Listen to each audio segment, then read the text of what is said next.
Welcome friends, আমি সুব্রত আর আপনারা দেখছেন আমাদের ইউটিউব চ্যানেল এসকেকে ওয়ার্ল্ড। তো ফ্রেন্ডস, আজকের ভিডিওতে আমি আপনাদেরকে দুটি নিউজ দিচ্ছি। সেই দুটি নিউজ হলো, বিজেপির মুকুল রায় দাবি করেছেন যে প্রথম দুই দফায় যে 5টি কেন্দ্রে ভোট হয়েছে সেই 5টি কেন্দ্রের মধ্যে পাঁচই পাবে বিজেপি। তো ফ্রেন্ডস, এই ছিল প্রথম খবর।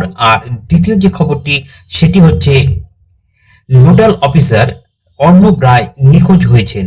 তো ফ্রেন্ডস, পুরনো সেই স্মৃতি আবার ফিরে এসেছে আর সেটা নিয়ে আজকের ভিডিও। তো ফ্রেন্ডস, চলুন শুরু করছি আজকের ভিডিও।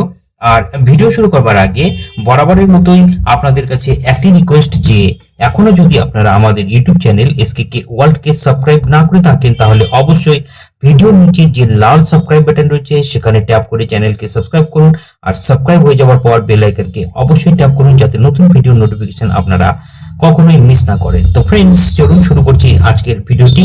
উত্তরবঙ্গের প্রথম 2-এ 5 পাবে বিজেপি, এই বলে দাবি করেছেন মুকুল রায়। শাসক দলের র্যাগিং, সন্ত্রাস এবং বুথ জ্যামের অভিযোগ উঠেছে গেরুয়া শিবিরের তরফে। তবে রাজ্যে যে 5টি আসনে ভোট হলো প্রত্যেকটিতে জিতবে বিজেপি, এইরকমই দাবি করেছেন মুকুল রায়।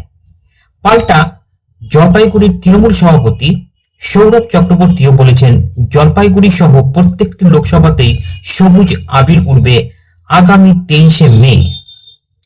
তো ফ্রেন্ডস, রাজ্যের 3 লোকসভা কেন্দ্রে সাধারণ ভোটাররা বারবার সংবাদ মাধ্যমের সামনে দাবি করেছেন যে কেন্দ্রীয় বাহিনী না হলে ভোট দিতে যাবেন না, এরকমই জানিয়েছেন অনেকেই। সপ্তদশ লোকসভা নির্বাচনের আগে রাজ্যের বিজেপির নেতারা হম্বিতম্বি করে কেন্দ্রীয় বাহিনী দিয়ে ভোট করানোর কথা বলেছিলেন, কিন্তু প্রথম দফার পর রাজ্যের দ্বিতীয় দফাতেও কেন্দ্রীয় বাহিনীর আপলোকতা সংবাদ মাধ্যমে উঠে এসেছে।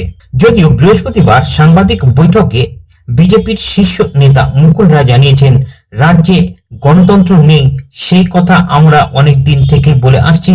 আর নির্বাচন কমিশনের পর্যবেক্ষক বিবেক দুবে দ্বিতীয় দফার তিনি লোকসভা কেন্দ্রের 80% বুথে কেন্দ্রীয় বাহিনী দিতে পেরেছেন, এইরকমই একটি দাবি করেছেন। তাই প্রথম দফার থেকে বিক্ষিপ্ত কিছু ঘটনা ঘটেছে। তো ফ্রেন্ডস, এই ছিল মুকুল রায়ের কথা আর এরকমই একটি ঘটনা ঘটেছে। তো ফ্রেন্ডস, আমার মনে হয় যে সব দলই তারা নিজেদেরকে বলছে যে তারা 100% সফল হয়েছে ভোটের ব্যবস্থায় এবং তারা প্রত্যেকটি আসনে জয়লাভ করবে, এমনই তারা দাবিও করছে। তো ফ্রেন্ডস, পদ্ম শিবিরের সঙ্গে অবশ্য সহমত নয় রাজ্যের নিযুক্ত বিশেষ পুলিশ পর্যবেক্ষক বিবেক দুবে। কলকাতায় তিনি জানিয়েছেন, বাংলায় দ্বিতীয় দফার ভোট হয়েছে মোটের ওপর শান্তিপূর্ণ, কয়েকটি ঘটনা ঘটলেও তা সমাধান করা হয়। তো ফ্রেন্ডস, এবারে আসছি দ্বিতীয় আপডেটটিতে। আর সেই দ্বিতীয় যে নিউজটি সেটি হলো, নিখোঁজ হয়েছেন নোডাল অফিসার। তো ফ্রেন্ডস, তদন্ত চলছে। নিখোঁজ হয়ে গেলেন লোকসভা ভোটের ডিউটিতে থাকা অফিসার অর্ণব রায়।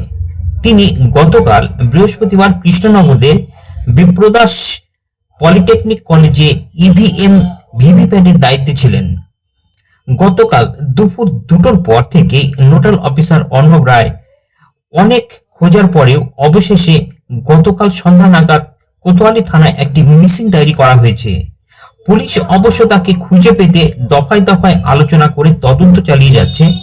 তো ফ্রেন্ডস, নোডাল অফিসার এখনো অবধি নিখোঁজ। তো ফ্রেন্ডস, আমরা আশা করব এবং সে যেন সে তাড়াতাড়ি ফিরে আসেন এবং তিনি যে দায়িত্বে আছেন সেই দায়িত্বভার আবার গ্রহণ করেন। তো ফ্রেন্ডস, আজকের এই ভিডিওতে এই পর্যন্তই। দেখা হচ্ছে আপনাদের সঙ্গে আবার নতুন আপডেট নিয়ে। ততক্ষণের জন্য ফ্রেন্ডস, জয় হিন্দ, বন্দে মাতরম।